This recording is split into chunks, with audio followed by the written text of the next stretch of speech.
OPS ஒரு கடினமான முடிவு எடுத்துட்டார். ஏன்னா அதுக்கு முன்னாடி பிஜேபிக்கு ரொம்ப ஆதரவாக இருந்தார் ஓபிஎஸ். போன தடவை ராமநாதபுரம் தொகுதியில் அவர் எம்பிக்கு நிற்கும் போது சுயேட்சை மாதிரி நின்னார். ஆனால் பிஜேபி அவருக்கு ஆதரவு கொடுத்தாங்க. 3 லட்சம் ஓட்டு 3 லட்சத்துக்கு மேலே 4 லட்சம் ஓட்டை நெருக்கி வாங்கினார். அப்போ பிஜேபி உங்களுக்கு ஆதரவு கொடுத்தாங்கல்ல. இப்போ கடினமாக முடிவு எடுத்துட்டார். பிஜேபியோட கூட்டணி இல்லைன்ட்டார்.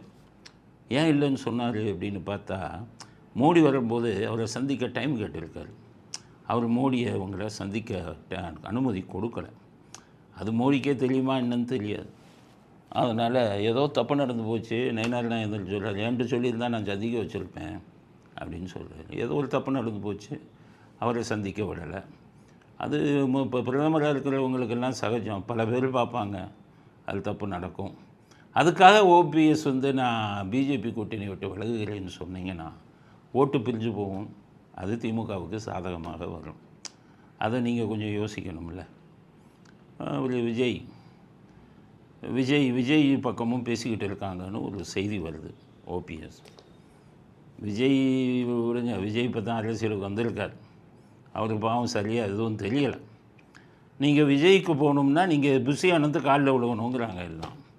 விஜய்க்கு அங்கே விஷயங்களை நடத்துவதற்கு சரியான ஆட்கள் இல்லை, அதற்கு சாதுரியம் இல்லை. அவர் போனால் எல்லாம் இவர் புஷி ஆனந்த் கையில் வச்சுக்கிட்டு அவரை பார்க்கணும். அவர் தான் எல்லாம் ஆட்சி செலுத்துகிறார். காலில் விழுகணுமா?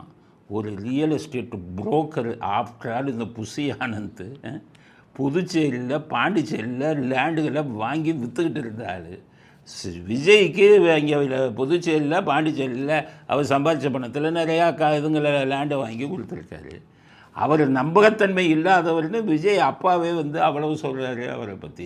எஸ்.ஏ. சந்திரசேகர் அவர் காலிலெல்லாம் ஒரு முதல்வராக இருந்த நீங்கள்லாம் போய் விழுந்து விஜயை பார்த்து கூட்டணி சேரணுமா?